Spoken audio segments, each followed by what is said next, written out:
The HOA president called the cops on me for trespassing in my own backyard. Big mistake. She had no idea I'm the municipal judge who could shut down her entire corrupt operation with one signature. There I was, 9:17 on a Saturday morning, perspiration streaming down my spine as I battled a fence post under the scorching Texas sun.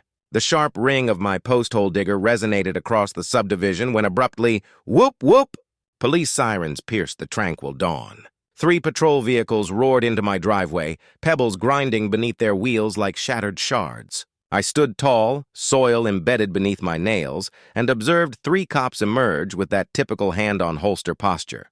Trailing them, HOA President Cordelia Blackthorne lingered smugly beside her pristine white Lexus, arms folded, almost buzzing with triumph. What she didn't realize, for the past half-year, I'd been assembling a federal fraud dossier against her, and her petty power play had just turned into prime evidence. What would you do if someone turned law enforcement against you on your own turf, and from where are you observing? Share your state in the comments. I'll let you know if your HOA regulations are as flawed as ours used to be. Let me rewind and explain how I landed in this predicament. I'm Harrison Webb, and I've served as a municipal judge for 2 decades. Following the finalization of my divorce last spring, I craved a new beginning, a serene spot to reconstruct my existence and perhaps revive that woodworking passion I'd neglected during my marriage. Maplewood Estates appeared ideal, a calm suburban enclave of 147 residences beyond Riverside County, where the dawn breeze bore the fragrant hint of jasmine and the echoes of children genuinely frolicking outdoors. The property I acquired featured this splendid corner parcel with an expansive rear yard, ideal for the workshop I'd envisioned. At $185 monthly in HOA fees, I assumed I was investing in a competently run association. That fantasy endured precisely 3 weeks. Meet Cordelia Blackthorne, 49 and HOA head for 8 consecutive years. Envision a hunter cloaked as a domestic matron, with a razor-edged bob hairstyle capable of cutting metal, perpetually attired as if sealing a cutthroat business deal. Her white Lexus SUV shone like an armament, and she possessed this eerie tendency to materialize when you least anticipated, akin to a polished scavenger eyeing recent carrion. Cordelia deployed terms like sweetie and hun the way killers employ toxins. Pleasant on top, lethal below. Her overpowering floral fragrance heralded her arrival from blocks away, blending nauseatingly with the aura of dread that trailed her through the community. My initiation into Cordelia's regime of intimidation started with an act of destruction. Some youngster with a bat had transformed my mailbox into modern sculpture, so I did what any sensible property owner would. Purchased an exact duplicate and set it up. Identical style, same elevation, everything matching. The receipt from the hardware shop was still fresh in my pocket when I detected it. The unmistakable thump of certified mail landing on my doorstep like a judicial bomb. The hefty envelope rustled forebodingly as I ripped it apart. Within lay a citation notice that might have been comical if not so bold. Unauthorized external alterations with a $150 penalty increasing $50 each day until I appeared at a compliance session. This is where my courtroom expertise activated. This paperwork had more gaps than a block of Taylor. I retrieved the HOA's covenants and combed every section for mailbox substitution guidelines. Zilch. Nothing. Zip. A stroll through the area uncovered the damning proof. Scores of matching mailboxes, many obviously fresher than mine, without a single infraction slip. I began snapping pictures of it all, compiling a dossier that would impress any litigator. That's when Marcus from Lot 47 strolled by, chilled brew glistening in the late-day warmth. I bet, he chuckled sourly, Cordelia's targeted you for elimination. Marcus was a wiring expert who grasped both electrical systems and local intrigue. His tales of torment over solar installations, despite possessing all required approvals, sketched a vivid scene. Then there was Mrs. Chen at 23, penalized for overdone yard ornaments because she ventured to place 3 pottery elves in her garden. The scheme solidified like frost on a pane. Cordelia methodically preyed on fresh arrivals, career folks, anyone posing a risk to her unyielding dominance. My 2 decades of legal wisdom shouted one directive: trace the funds. As a resident, I held statutory access to HOA fiscal documents. I filed an official penned demand, duly noted and notarized. Cordelia's reply, postponements, pretexts, and administrative barriers that would impress a motor vehicle bureaucrat. Our initial clash occurred in the HOA headquarters, a repurposed sleeping quarters stinking of bargain pine air spray, attempting to conceal an underlying decay. Cordelia perched behind a massive chipboard desk with flaking veneer sides, the sort of cheap authority symbol that reeked of insecurity. She forced me to linger 23 minutes. I clocked it. Rather than fuming, I captured images of the displayed budget figures and noted the community hub's dilapidated state. For an entity pulling in almost $400,000 yearly, it resembled a storm's makeover. When Her Highness eventually permitted my entry, her welcome oozed disdain. Judge Webb, correct? Well, in Maplewood, we adhere to neighborhood norms, not judicial protocols, hun. The snap of my pen jotting notes appeared to grate on her nerves more than any spoken retort might. That evening, proof snapshots littered my dining surface like a detective's board. I grasped this wasn't regarding mailboxes or communal guidelines. This concerned authority, dominance, and undoubtedly cash. Plenty of it? Cordelia Blackthorne had just challenged the incorrect magistrate. Time to demonstrate genuine fairness. 2 weeks on, I opted to erect a seclusion barrier around my rear yard's edge. Nothing elaborate, merely a basic 6-foot cedar enclosure to form a work area where I could operate machinery without disturbing folks nearby. I submitted the requisite HOA form, forked over the absurd $75 evaluation charge, and prepared for the green light. 30 days passed, then 40, then 47 of utter quiet, while my request languished in what Cordelia termed thorough examination.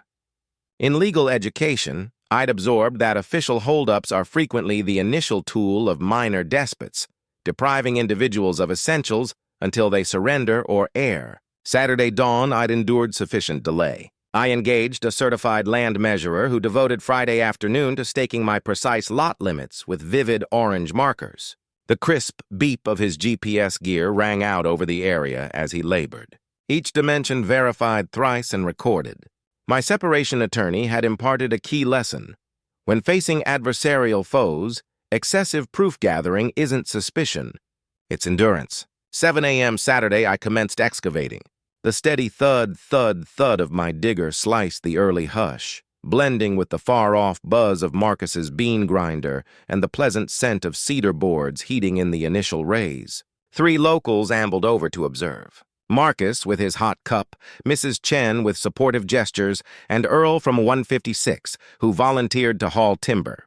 That's when the white Lexus slinked around the bend like a stalker that had been biding time. 9:17 a.m. I'll always recall the exact moment because I was glancing at my watch when Cordelia stepped from her vehicle, equipped with a tape measure and a glare that could solidify inferno. She'd obviously been spying from her front room pane, likely plotting her strike for peak interference. "Halt immediately!" she ordered, her stilettos piercing divots in my tender grass as she strode over it.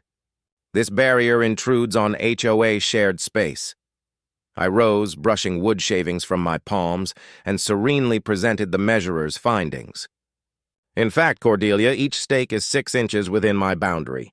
GPS-confirmed positions are detailed here." Her polished nails grabbed the papers, poring over them with the urgency of one wishing facts would yield to her desires. When that flopped, she whipped out her own tape, a flimsy plastic gadget from a discount mart that seemed unfit to gauge a side table precisely. "I disregard your documents," she barked, her tone escalating to a level that scattered local birds. "The HOA holds easement privileges, and you're breaching aesthetic standards." Here's where my magistrate preparation engaged with a principle all judges grasp early. Allow adversaries to sabotage themselves via their statements. Rather than debating, I discreetly drew my phone and began taping. "Madam, I possess a legitimate survey, city approvals, and I'm operating inside all codes," I stated evenly, maintaining a composed and expert demeanor. That's when Cordelia committed the error that would plague her for months. She strode 30 feet off, still invading my land, and dialed loudly enough for the whole area code to overhear. "Yes!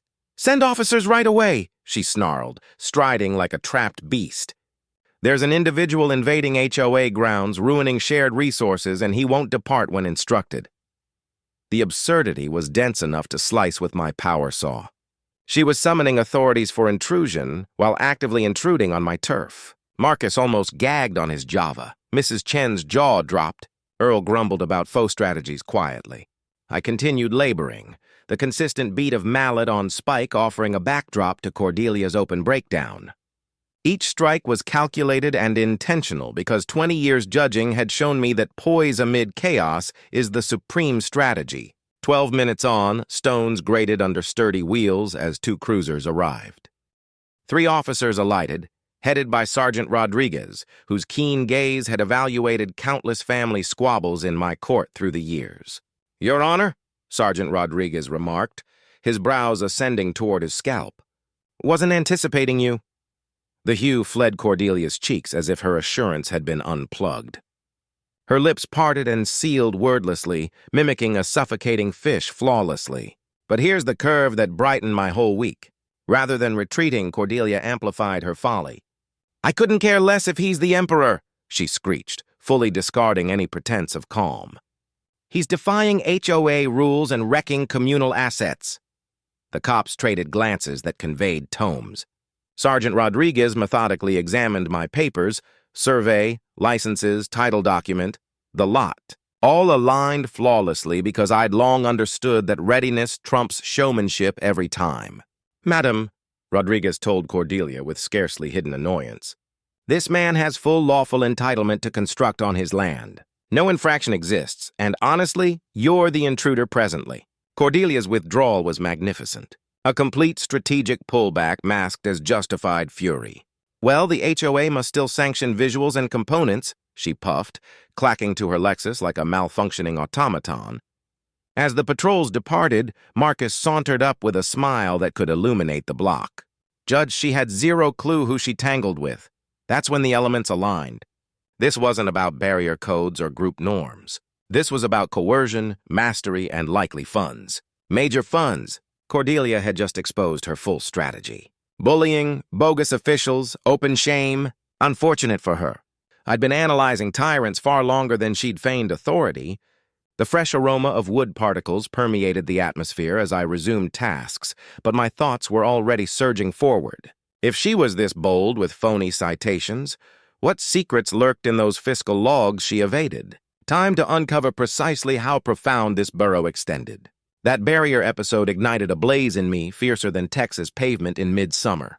The following day, I lodged an official penned plea for 3 years of HOA Council session records. Materials that, per state statute, every owner can inspect. Cordelia's reply arrived swifter than takeout, archive troubles and scanning glitches. Amusing how a lady who could muster cops in a dozen minutes abruptly couldn't find routine files. From managing city agreement conflicts, I knew monetary anomalies invariably create audit trails. So, I plunged into the openly posted budget stats in that rundown hub. The arithmetic made my device groan. $388,000 yearly fees from 147 units. But where did it vanish? The groundskeeping deal leaped out like a flashing beacon in a crypt. $89,000 to Pinnacle Property Services, LLC. Pool upkeep, another $47,000 to the identical firm. Hub utilities for a facility utilized perhaps 20 hours monthly somehow tallied $31,000 per year. Either we hosted covert space missions or someone juggled digits inventively. My experience probing civic graft had shown me shell entities resemble pests. Spot one and a colony hides nearby. A swift corporate registry check via my judicial links unveiled the key clue. Pinnacle Property Services was listed under Derek Blackthorne, as in Cordelia's sibling-in-law, Derek.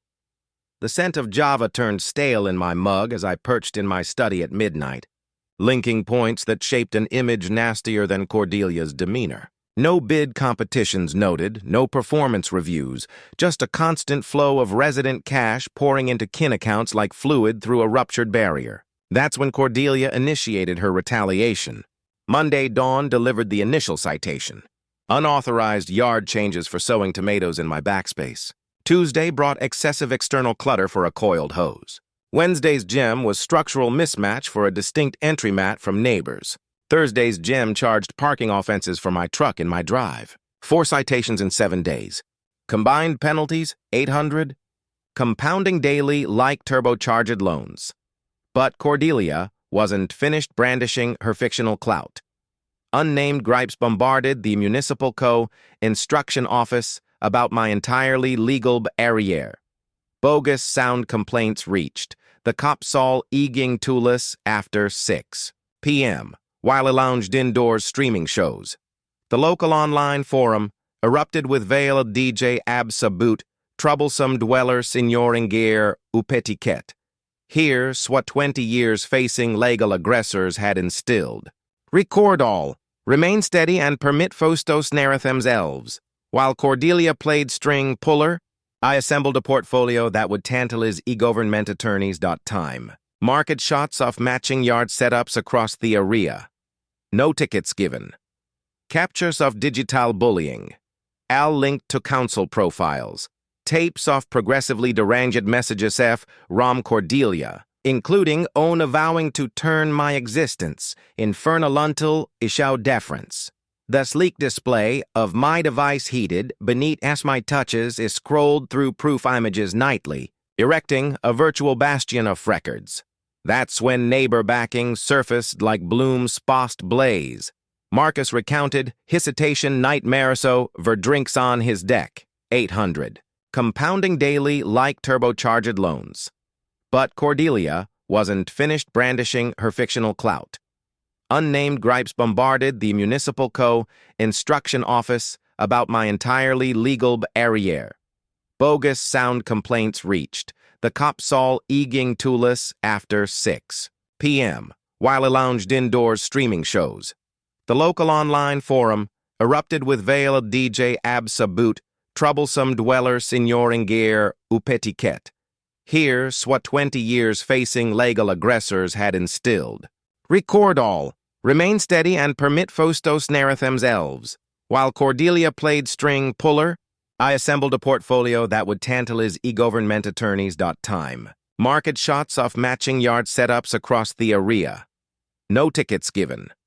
Captures of digital bullying. Al linked to council profiles. Tapes of progressively deranged messages Rom Cordelia, including own avowing to turn my existence, infernaluntal ishau deference.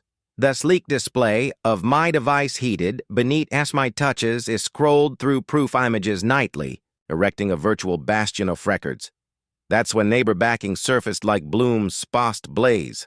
Marcus recounted hesitation nightmare so verdrinks on his deck. 100 for panels with full clearances. Mrs. Chen delivered baked treats and murmured of others too frightened to voice out. A youthful duo from 134 neared me at the posts with weary faces. We're considering relocation since the torment persists. The design was transparent as glass. Cordelia routinely hounded recent settlers, experts, anyone apt to challenge her realm. Then arrived the urgent council gathering. Cordelia summoned a unique Thursday Eve assembly to address dweller adherence matters, euphemism for silencing the judge. Only 3 of 5 counselors appeared at the hub where overhead bulbs hummed like irate insects. I entered with a binder hefty enough to halt projectiles, a notepad, and a recorder, wholly permissible in our jurisdiction, which I'd confirmed in my litigating era. Cordelia's complexion blanched upon my arrival, but the others, Eleanor Vance, a former educator, and Bob Morrison, an insurance broker, appeared truly oblivious to the persecution drive.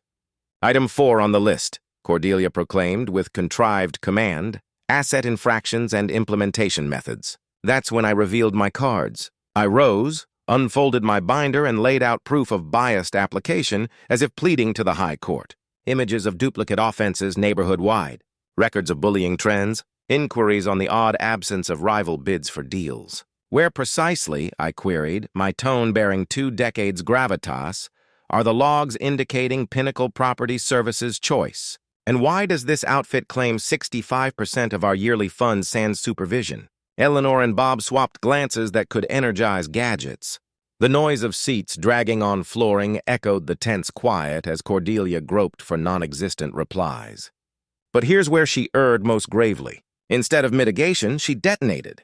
Judge Webb is bullying counselors with his status, she proclaimed, her pitch hitting ultrasonic levels. I propose a ballot to bar his participation due to interest conflict. Bob Morrison's risk assessment skills engaged. He detected lawsuits from afar. "Proposal fails without support," he stated resolutely. The session concluded with shuffling documents and shifting seats, but the true spectacle was dawning. For now, I understood Cordelia's fear level, and terrified folks commit rash blunders. Time to observe her desperation peak. The dawn following that calamitous council session, I arose with the sharpness that stems from glimpsing your rival's strategy. Cordelia wasn't merely dishonest. She was frantic. And frantic offenders commit errors that delight state lawyers. I devoted the ensuing week delving into state HOA supervision statutes, sifting volumes most treat as props. What emerged was a litigator's arsenal keener than a doctor's blade, robust enforcement tools, felony sanctions for theft, and individual accountability for officers violating trust duties. My former associate, Adriana Valdez, had forged her fame on executive fraud. Time to gift her a premature holiday treat. The genuine advance occurred when I sought HOA coverage docs via my legal network. Buried in the document labyrinth was treasure. $23,000 in payouts for non-existent grounds harm. The upkeep records were invented, endorsements faked, and the funds had streamed directly to Pinnacle Property Services ledgers like gravity's pull. The soft whir of my printer, laboring extra, filled my study as I duplicated proof that would crumble Cordelia's domain quicker than cards in a gale. That's when she decided to go full nuclear. Thursday night, 1000 p.m. maximum intimidation timing. A sheriff's deputy knocked on my door with papers that made my blood pressure spike. Cordelia had filed for a restraining order, claiming I was stalking board members and using my judicial position to intimidate innocent volunteers. The irony was so thick you could spread it on toast. A woman who'd been harassing me for months was now claiming to be the victim. But here's what really caught my attention. She'd hired expensive legal representation, the kind of high-end attorney who charges more per hour than most people make in a week. Where was an HOA president getting that kind of money? The hearing was scheduled in Riverside County to avoid my jurisdiction. Clever move, but not clever enough.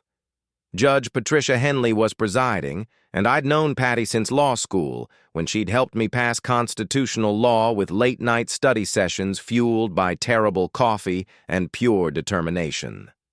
Walking into that courtroom felt like coming home, except I was on the wrong side of the bench. The cold metal of the defendant's chair reminded me how different things looked from this angle. But 20 years of judicial experience had taught me that truth has a way of surfacing like oil on water. Cordelia's attorney, a sharp-dressed shark named Bradley, Kensington, painted me as a rogue judge abusing his position to terrorize a volunteer community leader. He had charts, timelines, and enough dramatic flair to audition for Broadway. Too bad he didn't have facts. When my turn came, I methodically presented the harassment timeline, financial evidence, and documentation with the precision of a Swiss watchmaker. Each exhibit was labeled, cross-referenced, and backed up with sworn affidavit from neighbors who'd finally found the courage to speak truth to power. Judge Henley recognized a frivolous filing when she saw one, the kind of legal bullying that clogs up courts and wastes taxpayer money. She not only denied the restraining order, but sanctioned Kensington for filing without merit, ordering Cordelia to pay my legal costs. The sound of that gavel falling was sweeter than church bells on Sunday morning, but victory in court was just the opening act. Back in Maplewood, community momentum was building like a thunderstorm on the horizon. Marcus had organized an informal neighborhood meeting at his house where lawn chairs unfolded on his patio like battle formations. 12 residents showed up, more than had attended an HOA meeting in years. Mrs. Chen shared 5 years of violation notices totaling $3,400 in fines for imaginary infractions. Then you family at NE89 showed photos of demanded landscaping changes that would have bankrupted a small nation. Retired veteran Earl revealed threats over his American flag display. Apparently, patriotism violated Cordelia's aesthetic standards. Everyone agreed. Cordelia had to go. That's when my master plan crystallized like ice forming on glass. I'd learned from prosecuting municipal corruption that you need three things to take down entrenched power: criminal charges, civil remedies, and public pressure. Attack from all angles simultaneously, and even the most arrogant criminals crumble. The criminal investigation would freeze HOA accounts pending audit. The civil lawsuit would recover stolen funds and damages. Their call election would give residents democratic control. It was beautiful in its simplicity. Death by 1,000 legal cuts. But Cordelia's allies were finally showing themselves. Vice President Sandra Muller, who turned out to be Cordelia's real estate business partner, started damage control mode. Treasurer Frank Delacroix, Sandra's husband, suddenly claimed all the financial irregularities were just bookkeeping errors. The board's secretary position had been mysteriously vacant for 8 months, leaving no paper trail of dissent. Only Bob Morrison appeared genuinely shocked by the corruption revelations, which told me everything he needed to know about the depth of this conspiracy. My garage became an investigation center that would make FBI agents jealous. Timelines taped to walls, photo arrays organized by violation type, financial spreadsheets cross-referencing every suspicious payment, the sound of staplers punching through. Thick document stacks became my evening soundtrack as the case file grew thicker than a phone book. That's when Cordelia made her final desperate play. Anonymous letters to the Judicial Review Board claiming I was abusing my position for personal vendettas, false complaints to the state bar about conflicts of interest. Even vandalism of my fence, spray paint, and loosened boards that my security cameras caught Sandra Mueller's teenage son red-handed. She was throwing everything at the wall, hoping something would stick. But desperation has the smell, and it was getting stronger every day. The trap was set, baited, and ready to spring. County Prosecutor Patricia was salivating over the evidence package. State regulatory agencies were preparing audits. Recall petitions were being printed. Everything was converging toward the upcoming annual HOA meeting where Cordelia's reign of terror would finally meet its match. Democracy, justice, and one very determined judge who'd had enough of petty tyrants. The only question left was whether she'd go down fighting or just go down. The breakthrough came at 2:47 a.m. on a Tuesday when insomnia and righteous anger drove me back to the municipal archives. I'd been combing through the original HOA charter, documents from 1987, looking for any leverage I might have missed. The musty smell of decades-old paper filled my nostrils as I turned yellowed pages under the harsh fluorescent lights of the county records office. That's when I found it buried in Section 14. 3 of the original incorporation documents written, in the kind of legal language that makes normal people's eyes glaze over. Any board member convicted of fraud, embezzlement, or breach of fiduciary duty shall result in automatic dissolution of the entire board with new elections required within 60 days under county oversight. My hands actually trembled as I read those words again and again. The original developers had built in a nuclear option. One criminal conviction would trigger complete HOA restructure. It was like finding a hidden kill switch in the Death Star's plans. The beautiful part, Cordelia had no idea this clause existed. None of the current board members did. They'd been operating under amended bylaws that had conveniently omitted this particular bombshell over the years. I photographed every page with the reverence of an archaeologist documenting King Tut's tomb. This wasn't just evidence. This was the key to liberating an entire community. But the financial bombshell was even bigger.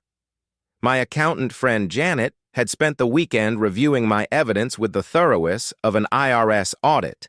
Her findings made my fence violations look like jaywalking tickets. $127,000 in total embezzlement over 4 years, with money trails leading directly to Cordelia's personal accounts and property investments.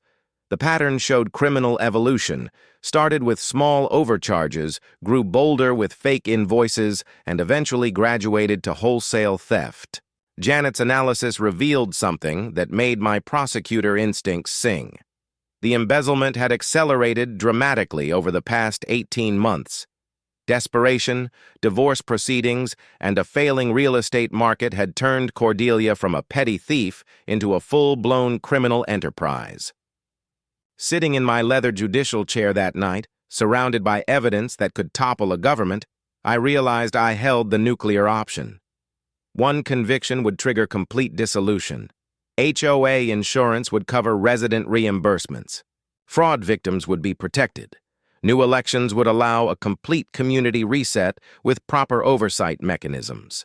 The smooth leather creaked under my weight as I leaned back, planning the endgame with the precision of a chess grandmaster. Every move from here would be calculated, documented, and devastating. What made this even sweeter was the intelligence network that had emerged like a resistance movement. Marcus's electrician contacts were revealing systematic overcharging for basic maintenance. Mrs. Chen's gardener friend had blown the whistle on landscaping invoice padding. Work never performed, but always billed. The pool company maintenance supervisor was ready to testify about fraudulent service claims that would make Tony Soprano blush. My phone buzzed constantly with new evidence tips, each message another nail in Cordelia's legal coffin. But the perfect storm was bigger than just my investigation. County Prosecutor Patricia Valdez was building her political career on cleaning up municipal corruption. A high-profile HOA case would be campaign gold. The state attorney general had just launched a statewide HOA fraud initiative after similar scandals in Dallas and Austin. Local news was investigating HOA corruption following reader complaints. Even better, it was election season, and every politician wanted to appear tough on the kind of petty corruption that drives voters crazy. The vulnerability I'd sensed in Cordelia was now crystal clear. Her recent divorce had left her financially stressed. Her real estate business was drowning in a down market. And the HOA embezzlement had become her lifeline, funding her lifestyle, property investments, and probably that expensive attorney who'd just lost spectacularly in court. The desperation was getting stronger. I could smell it like smoke from a house fire. Increased perfume couldn't mask the chain smoking at board meetings, the trembling hands when she thought no one was looking, the way her voice cracked when delivering threats that used to sound authoritative. Everything was aligned like planets during a rare eclipse. Criminal evidence, civil remedies, regulatory oversight, media attention, and political pressure.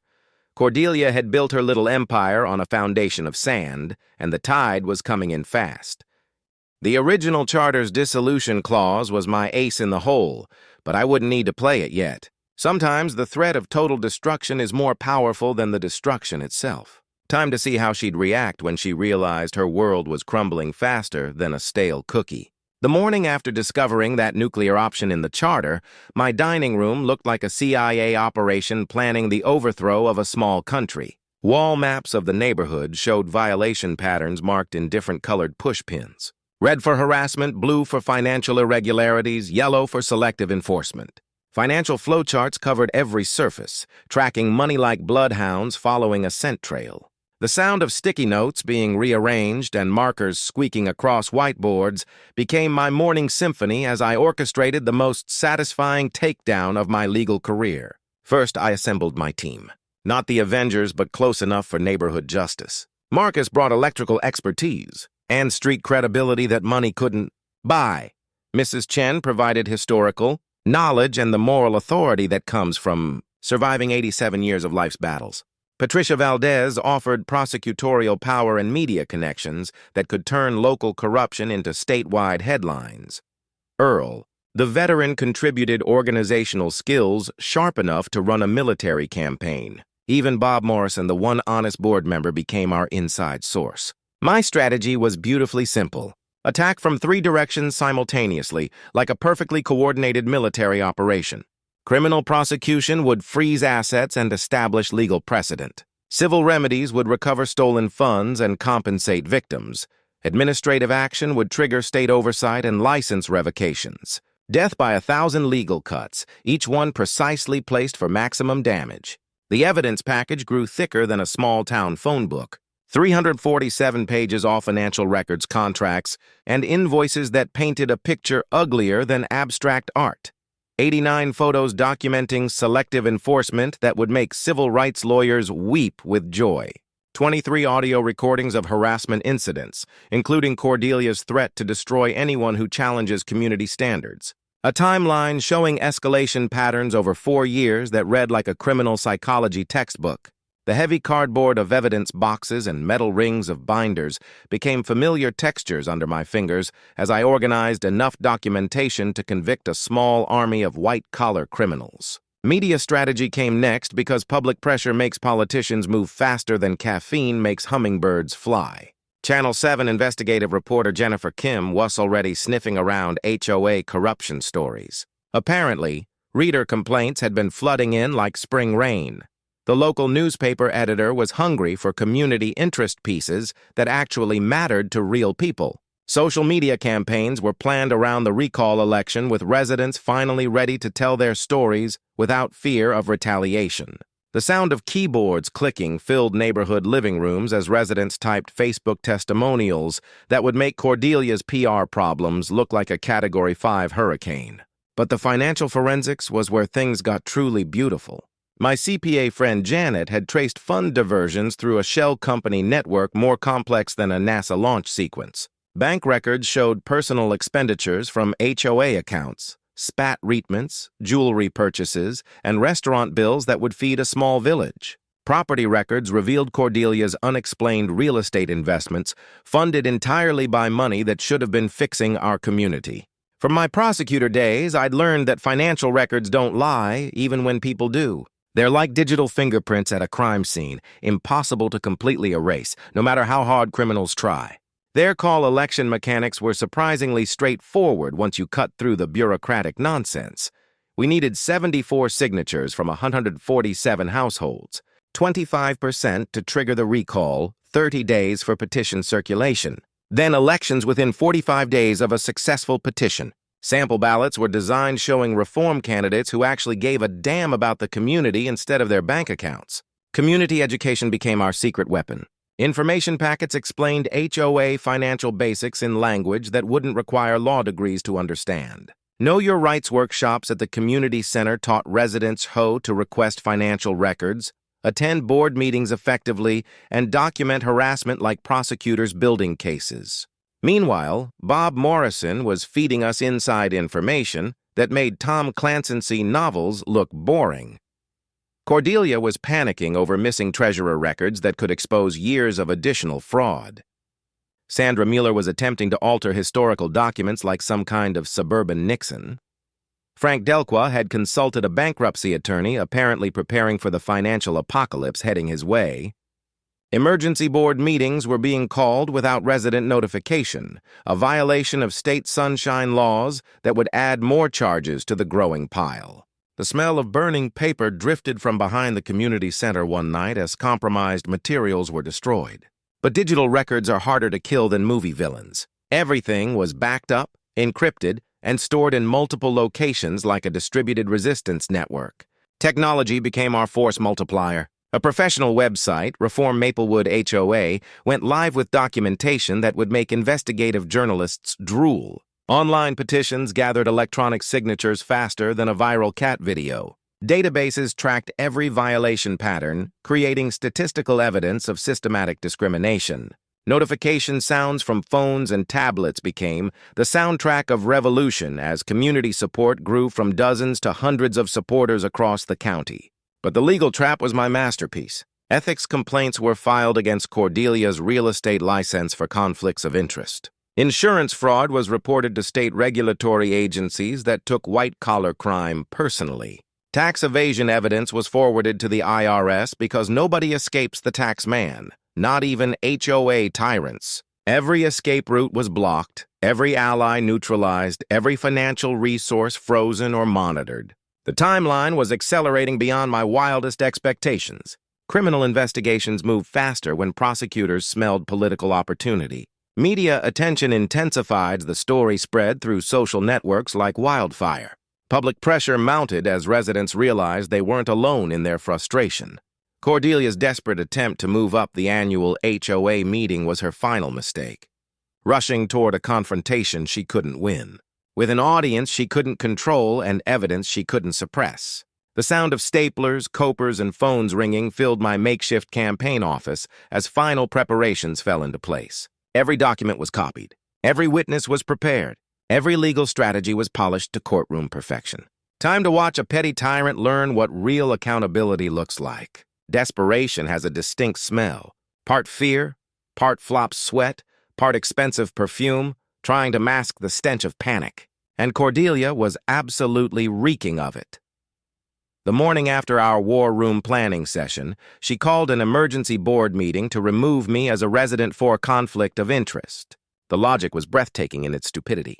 A homeowner couldn't investigate his own HOA because he lived there. It was like saying witnesses can't testify because they saw the crime. The community sense fluorescent lights buzzed like angry wasps as she banged her gavel in an almost empty room. Only Sandra Muller supported the motion. Even Frank Delqua was smart enough to smell the liability. The meeting failed for lack of quorum. But watching Cordelia's face turn the color of overripe tomatoes was worth the wasted evening. That's when the Dirty Tricks campaign began. And in earnest, anonymous flyers appeared on driveways overnight like toxic snow, claiming I was abusing judicial power to terrorize innocent volunteers. The cheap printer ink smudged under morning dew, leaving black fingerprints on every mailbox in the neighborhood. Fake social media accounts sprouted like weeds, attacking reform candidates with the kind of manufactured outrage that makes internet trolls proud. Rue calls targeted elderly residents with lice smoother than snake oil. Judge Webb is using his position to eliminate HOA protections. For your property values, Mrs. Chen got 3 calls in one day before she unplugged her phone and marched over to my house, with fire in her eyes and cookies in her hands. But Cordelia wasn't satisfied with character assassination. She wanted actual sabotage. Reform campaign signs vanished overnight, replaced by spray-painted messages that would make sailors blush. My mailbox was stuffed with threatening letters written in block print that screamed angry teenager with parental issues. Marcus found his work truck with 4 slashed tires in his driveway, which earned him a police report and a very expensive lesson in why security cameras are worth every penny. Speaking of cameras, mine caught Sandra Muller's 16-year-old son with a spray can at 2:47 a.m., tagging my fence with creativity that would impress graffiti artists, but not juvenile court judges. The kid looked exactly like his mother. Same entitled expression, same belief that rules applied to other people. Meanwhile, financial records were disappearing faster than evidence at a mob trial. The HOA office suffered a convenient burglary where only financial files were stolen. Apparently, thieves these days are very selective about paperwork. Computer hard drives mysteriously crashed with the timing of a Swiss watch. Bank statements got lost in transition to the new accounting firm that nobody had authorized. The smell of industrial shredding filled the night air behind the community center, working overtime like Santa's elves, but destroying instead of creating. But 20 years of prosecuting white-collar criminals had taught me that digital records are like cockroaches, nearly impossible to completely eliminate. My subpoenas through Patricia's office went directly to banks, bypassing HO stonewalling entirely. Computer forensics experts recovered deleted financial data from backup servers that criminals always forget exist. Insurance companies provided duplicate records going back years because insurance companies keep everything except their customers' money. Every document they destroyed had been copied. Every file they deleted had been recovered. Every lie they told was recorded and documented. The real bombshell came when Derek Blackthorne, Cordelia's brother-in-law and Pinnacle Property Services owner, contacted me through Marcus with the desperation of a drowning man grabbing a life preserver. We met at a 24-hour diner on the edge of town, sliding into a back booth like characters in a spy novel, while the smell of bacon grease and desperation filled the air. Derek looked like he hadn't slept in weeks, his eyes darting around the empty restaurant like a hunted animal. "She's lost her mind," he whispered, stirring coffee with shaking hands. The kickbacks were supposed to be small, temporary, just until her real estate business recovered. Now she's threatening my family if I don't keep inflating. Invoices. He handed me a manila envelope thick enough to stop bullets containing original invoices that showed the real scope of the fraud. Work never performed. Materials never delivered. Services billed at 3 times market rates. The evidence was so damning it practically glowed in the fluorescent diner lighting. "She's planning something big for the annual meeting," Derek warned, his voice barely above a whisper. "Sandra's been making calls to city council members claiming you're using your position illegally. They're trying to get you removed from the bench before the meeting." But family pressure was tearing Cordelia's conspiracy apart like tissue paper in a hurricane. Derek wasn't the only one cracking under the strain. Her husband had discovered the embezzlement and filed for separation, taking their teenage daughter to his mother's house. The daughter was mortified by social media exposure that had turned her into a pariah at school. Even her real estate clients were fleeing faster than tourists from a Category 5 hurricane. The sound of raised voices from Cordelia's house became neighborhood entertainment as her world collapsed in real time. Neighbors gathered at fence lines like spectators at a demolition derby, watching 20 years of marriage and business partnerships explode in spectacular fashion. Media attention was accelerating beyond our wildest dreams. Channel 7's investigation had expanded into a 5-part series on HOA corruption across the state. The newspaper ran daily exposés that made Watergate look like a parking ticket scandal. Social media campaigns reached 15,000 local residents and growing with Maplewood corruption trending like a viral dance craze.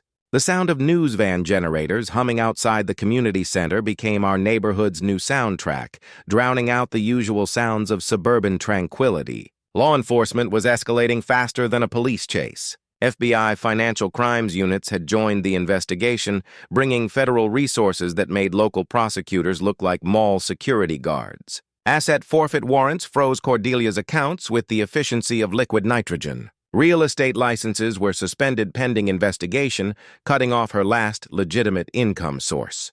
The texture of cold metal handcuffs was becoming very real as federal agents prepared arrest warrants. With the thoroughness of Swiss watchmakers, community support reached critical mass as 89 residents signed recall petitions well above the required threshold. Reform candidates filed for board positions with platforms focused on transparency, accountability, and basic human decency. The Take Back Our Community rally was planned for the weekend before the annual meeting, complete with grilled burgers and the kind of patriotic fervor that makes politicians nervous. The smell of charcoal and righteousness would soon fill the air as democracy prepared to reassert itself. But Cordelia had one final desperate gambit, attempting to dissolve the entire HOA to avoid prosecution. Emergency legal filings claimed residents could manage without board oversight, like arguing that banks don't need security because customers are basically honest. Judge Patricia Henley denied the motion so fast it left skid marks on the court docket, sanctioning Cordelia's attorney for filing frivolous paperwork. The evidence avalanche was reaching biblical proportions. Additional contractors came forward with kickback stories that would make organized crime jealous. Insurance fraud investigators found patterns off fake claims going back 6 years. Tax records showed unreported income that would make the IRS audit department positively giddy. The sound of my printer working overtime became the soundtrack of justice as evidence copies multiplied like rabbits in springtime. Everything was converging toward the annual meeting where Cordelia's reign of terror would finally meet its match. Democracy, transparency, and one very determined community that had finally found its voice. The only question left was whether she'd surrender gracefully or go down swinging like a cornered animal. My money was on cornered animal. The federal grand jury indictment came down like a hammer of justice on a Tuesday morning that would forever divide Maplewood's history into before and after. 14 counts of fraud, embezzlement, and conspiracy against Cordelia Blackthorne. State charges followed like dominoes falling: insurance fraud, tax evasion, and breach of fiduciary duty. Her real estate license was revoked so fast it left digital skid marks on the state database. My phone buzzed constantly with news alerts that read like Christmas morning for justice enthusiasts. Cordelia's panic reached legendary proportions. She tried to flee jurisdiction with the grace of a wounded rhinoceros, getting caught at the airport with $47,000 in cash and a one-way ticket to the Cayman Islands. When that failed, she attempted to liquidate hidden assets that had already been frozen tighter than a politician's smile during election season. Her final gambit was begging residents for understanding and forgiveness in a rambling Facebook post that went viral for all the wrong reasons. The texture of smeared mascara and trembling hands became her new reality. As the walls closed in faster than a trash compactor in a space opera, the media circus intensified beyond our wildest expectations. National news picked up the story as the perfect example of HOA corruption run amok. Suburban tyranny meets federal justice. I found myself on courthouse steps being interviewed as the judge who exposed neighborhood fraud, trying to maintain judicial dignity while internally celebrating like a kid at Christmas. Documentary crews requested access for investigative series about municipal corruption. The sound of camera shutters clicking became the soundtrack of accountability as reporters descended on our quiet neighborhood like well-dressed locusts with press credentials. But the real satisfaction came from community healing that started the moment Cordelia's arrest became public knowledge. The interim board appointed by county oversight immediately suspended all fraudulent fines. Residents received reimbursement checks from insurance companies with the efficiency of tax refunds in an election year. The smell of fresh paint filled the air as vandalized properties were repaired and community pride was restored. Sandra Miller and Frank DeLoqua collapsed faster than a house of cards in a wind tunnel. Sandra pleaded guilty to conspiracy charges, her real estate empire crumbling like ancient architecture. Frank cooperated with investigators for reduced sentences, providing testimony that would make prosecutors weep with joy. The sound of for sale signs being planted in their front yards was sweeter than wind chimes in a gentle breeze. Derek Blackthorne's full cooperation became the gift that kept on giving. His complete financial records revealed kickback schemes more elaborate than Swiss watches. His testimony about inflated contracts and fraudulent billing would anchor the prosecution's case like concrete foundations. His cooperation deal proved that honesty really can be the best policy, especially when facing federal prison time. The reformed HOA board emerged like democracy rising from the ashes of corruption. I accepted the interim presidency with the same sense of duty that had guided my judicial career. Marcus became treasurer, bringing electrical contractor financial skills and working-class honesty to budget oversight. Mrs. Chen transformed into community liaison, her 87 years of wisdom finally getting the respect it deserved. Earl handled architectural review with veteran attention to detail that made military inspections look casual. Bob Morrison continued as secretary, now freed to actually serve the community instead of covering up crimes. New policies were implemented with the thoroughness of constitutional amendments. All contracts required competitive bidding with public oversight. Financial records were published monthly online with transparency that would make government agencies jealous. Violation appeals processes were established that actually protected residents' rights. Community input became mandatory for major expenditures because democracy works best when people participate. The State Judicial Ethics Review Board examined my actions with the intensity of forensic accountants auditing the mob. Their conclusion was unanimous. All actions fell within homeowner rights and legal professional conduct. They commended my use of legal expertise for community benefit, noting that fighting corruption was exactly what judges should do in their private lives. The sound of that gavel closing the ethics hearing was pure exoneration music. The ripple effect spread like waves from a boulder dropped in still water. Other HOAs across 3 counties requested my advice on reform initiatives. State legislature scheduled hearings on new oversight laws inspired by the Maplewood model. Prosecutor Patricia used the case as a launching pad for her Attorney General campaign, promising to clean up municipal corruption statewide. The texture of business cards from communities seeking help grew thick in my wallet as the movement spread beyond our neighborhood borders. But Cordelia's final desperate move proved that cornered animals really are the most dangerous. From her jail cell, she attempted to negotiate a plea deal by claiming the entire investigation was a personal vendetta orchestrated by a rogue judge with a grudge. Her attorney painted me as some kind of suburban Batman using judicial powers for vigilante justice. Federal prosecutor Patricia Valdez rejected the deal faster than a bad restaurant review, proceeding to trial with evidence so overwhelming it would make defense attorneys consider career changes. The sound of that jail cell door clanging shut became the official soundtrack of justice served. Preparation for the annual HOA meeting intensified like the final scene of a courtroom drama. The event was transformed from a routine bureaucratic gathering into a public celebration. of democracy triumphant. Media were granted access for transparency that would make government meetings jealous. All 147 households were personally invited to participate in real democracy instead of the theatrical productions Cordelia had staged for years. The smell of coffee brewing in the community center, mixed with the anticipation of residents, who were finally free to speak truth without fear of retaliation. Security measures were implemented not to keep people out, but to ensure everyone could get in safely. The venue was expanded to accommodate record attendance expected for what local news was calling the most important HO meeting in county history. But the most beautiful part was watching neighbors emerge from years of intimidation like flowers blooming after a long winter. Violation victims shared their stories without fear.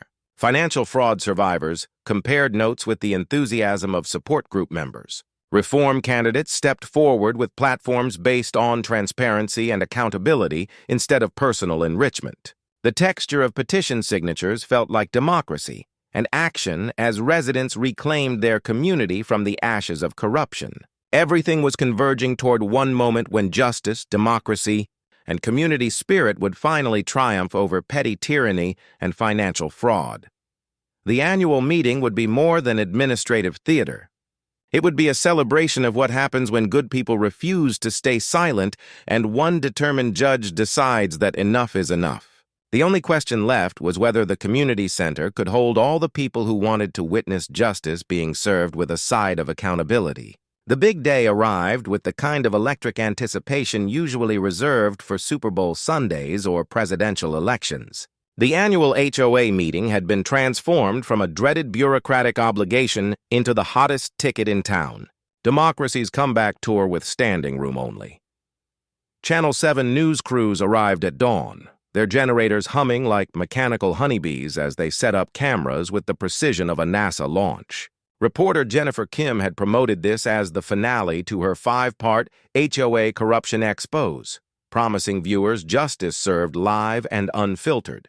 By 6 p.m., the community center parking lot looked like a tailgate party for civic engagement. 134 of our 147 households were represented, the highest attendance in Maplewood's 37-year history. Folding chairs arranged in military precision filled every available space, with overflow seating spilling onto the patio, where outdoor speakers carried the proceedings to residents who couldn't squeeze inside. The sound of microphone feedback testing mixed with excited conversations as neighbors who'd been isolated by fear finally gathered in unified purpose. I took the podium at exactly 700 p.m., the smooth microphone familiar in my hands after 20 years of delivering judicial rulings. But this felt different, warmer, more personal, like addressing family instead of defendants. Friends and neighbors, I began my voice carrying the authority of both office and experience. 6 months ago, most of us felt helpless against a system designed to intimidate and exploit. Tonight, we celebrate what happens when a community finds its voice and demands accountability. Warm applause filled the room like sunrise breaking over mountains. Genuine appreciation from people who'd rediscovered the power of democracy. Marcus stepped forward with financial recovery reports that made Excel spreadsheets sexy. His electrician's precision delivered numbers that hit like heavyweight punches. $89,000 in fraudulent charges reversed and refunded to residents. $127,000 in. Total fraud recovered through asset forfeit. That would fund community improvements for years. Insurance companies covering all resident reimbursements because fraud victims deserve protection, not punishment. The sound of surprised gasps and happy murmurs is rippled through the crowd as residents realized they were holding actual settlement checks. Real money returned from the criminals who'd stolen it.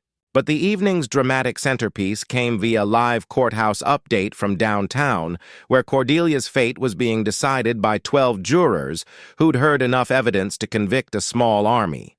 Reporter Kim's phone buzzed at 7:47 p.m. with news that made the entire room hold its breath. Guilty on 12 of 14 counts, the sentencing was swift and satisfying. 4 years federal prison, $180,000 in restitution, and permanent revocation of her real estate license. Sandra Mueller received 18 months probation and 500 hours of community service. Fitting punishment for someone who'd forgotten what community actually meant. When Kim turned her camera toward me for the live interview that would make local news history, I felt the weight of 20 years on the bench distilled into one perfect moment. "Judge Webb," she asked, her voice carrying the gravity of investigative journalism at its finest, "what would you tell other communities facing HOA corruption?" I looked directly into that camera lens, knowing my words would reach thousands of residents trapped in their own HOA nightmares. Document everything. Know your rights. Never let bullies win through intimidation. And remember, democracy works when good people refuse to stay silent.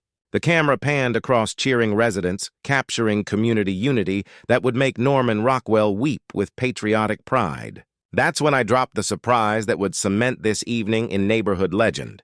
The seized assets from Cordelia's criminal enterprise have created a community improvement fund totaling $45,000. Tonight, we vote on how to spend money stolen from us, but returned by justice. The smell of celebration cake being wheeled in mixed with the sweet aroma of victory as residents realized their suffering had been transformed into community treasure. The vote was unanimous. Playground renovation for families, pool repairs for everyone, and a memorial garden honoring the courage of residents who'd finally stood up to tyranny. Children's laughter echoed from outside where they were already playing, their voices the soundtrack of a neighborhood reborn. Recognition ceremonies followed like Academy Awards for civic heroes. Marcus received the Community Leadership Award for organizing resistance when resistance seemed impossible. Mrs. Chen was honored for community service that proved wisdom, and courage have no expiration date. Earl's flag display was officially approved with a ceremony that made grown veterans weep with pride. The sound of children playing in the background provided the perfect soundtrack to normal neighborhood life finally restored. The new board installation felt like a constitutional convention in miniature. My election as permanent president was unanimous, not because I sought power, but because the community trusted judicial experience over personal ambition. The reformed board took an oath of transparency that would be carved in stone if we could afford it. Our first motion passed without dissent. All meetings would be recorded and published online because sunshine really is the best disinfectant for governmental corruption. National attention followed like moths to flames of justice. Good Morning America featured our story as proof that individual courage could create systemic change. Social media exploded with Maplewood model hashtags as communities nationwide shared their own HOA horror stories and reform strategies. The sound of phones buzzing with viral notifications became the soundtrack of influence spreading beyond our neighborhood borders. Law enforcement presence provided the evening's final validation. Sheriff's deputies attended as invited guests with Sergeant Rodriguez, commending community cooperation that made their jobs easier. FBI financial crimes agents spoke about fraud prevention with the enthusiasm of teachers who'd finally found engaged students. The texture of firm handshakes and gleaming badges under community center lights felt like democracy and justice working in perfect harmony. But the emotional climax belonged to the residents whose courage had made everything possible. An elderly widow broke down thanking me for saving her home from foreclosure caused by fraudulent fines. The young family from number 134 announced they were staying because our neighborhood is finally safe for honest people. The veterans group presented a flag tore place the one Cordelia had called a violation. Patriotism officially restored to its rightful place. The sound of tissues rustling and emotional voices expressing gratitude filled the room like music from angels who'd finally witnessed justice served with a side of community healing. As the evening wound down and residents filed out with hope restored and democracy renewed, I realized this was what 20 years on the bench had been preparing me for. Not just dispensing justice from behind a desk, but helping an entire community reclaim its voice and its future. Sometimes the best rulings happen outside the courtroom. Months later, Maplewood Estates had transformed from a cautionary tale into a beacon of hope that attracted visitors like pilgrims seeking proof that justice really can prevail. Property values increased 12%, not because of artificial restrictions, but because people actually wanted to live in a community governed by transparency instead of tyranny. The sound of children's laughter echoed from our renovated playground every evening, their voices mixing with the gentle splash of families enjoying a pool that finally served the community instead of enriching criminals. 0 frivolous violations had been issued since the new board took office, and our appeals process sat unused, a monument to fair governance that made residents feel protected instead of persecuted. Mrs. Chen's expanded community garden bloomed with flowers that filled the evening air with fragrances sweeter than any perfume Cordelia had ever worn. Her ceramic gnome stood proudly among prize-winning tomatoes, silent sentinels proving that personal expression and community standards could coexist beautifully. My woodworking shop had evolved into the neighborhood's unofficial meeting place where the smooth grain of sanded cedar under my fingers provided therapy for 20 years of courtroom stress. The workshop became a symbol of creativity and productivity. Everything Cordelia's regime had tried to suppress in favor of conformity and control. The ripple effect continued, spreading like seeds on fertile ground.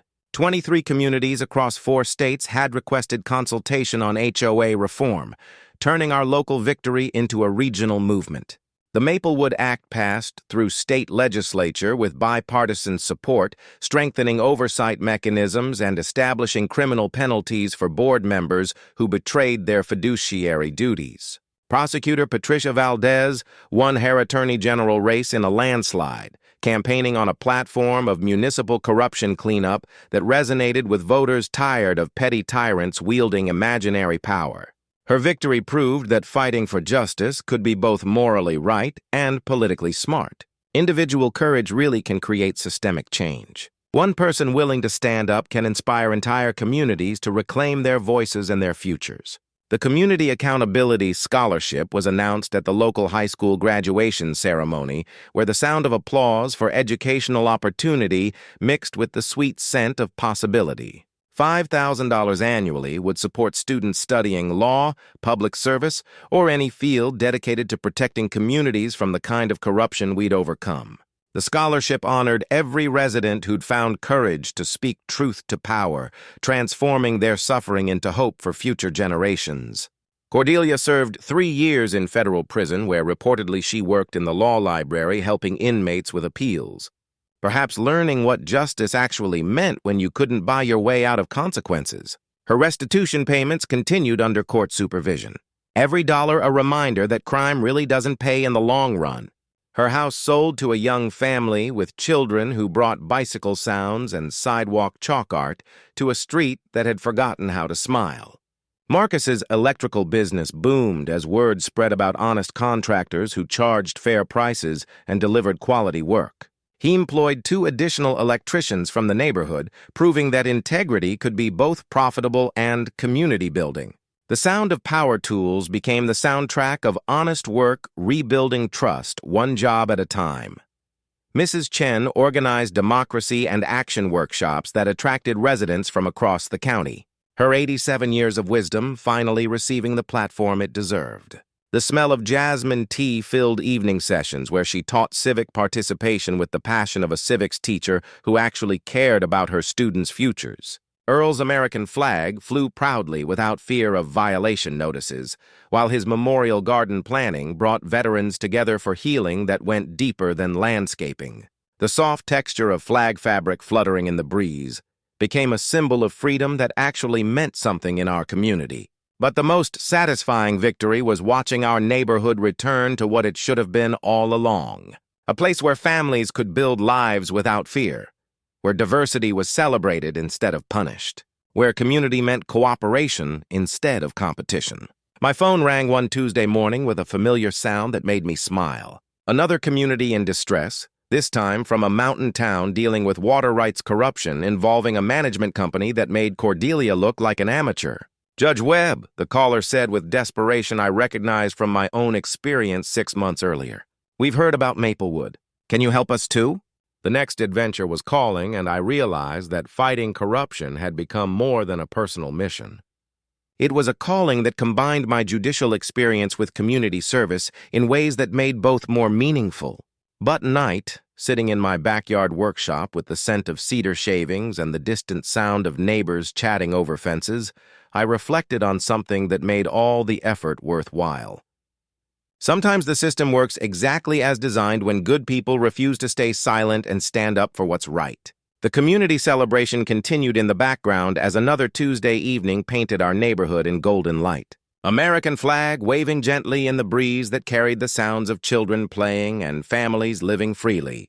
That's what victory sounds like in real life. Not dramatic music or courtroom gavels, but the simple sounds of people being allowed to live with dignity in communities they can actually call home.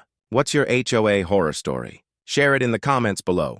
Your experience might help other communities find the courage to fight back against corruption and reclaim their neighborhoods. And if this story inspired you to believe that one person really can make a difference, hit that subscribe button and ring the notification bell for more stories where justice prevails over corruption, where communities triumph over tyranny, and where ordinary people discover they have extraordinary power when they refuse to stay silent.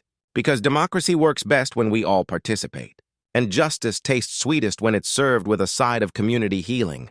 Until next time, keep fighting the good fight. Your neighborhood is counting on you. From all of us here at HOA Stories, thanks so much for watching today's HOA Karen Meltdown. If you enjoyed seeing neighbors stand their ground and karma catch up, smash that like button, leave a comment with your thoughts, and subscribe so you won't miss the next HOA drama we bring you.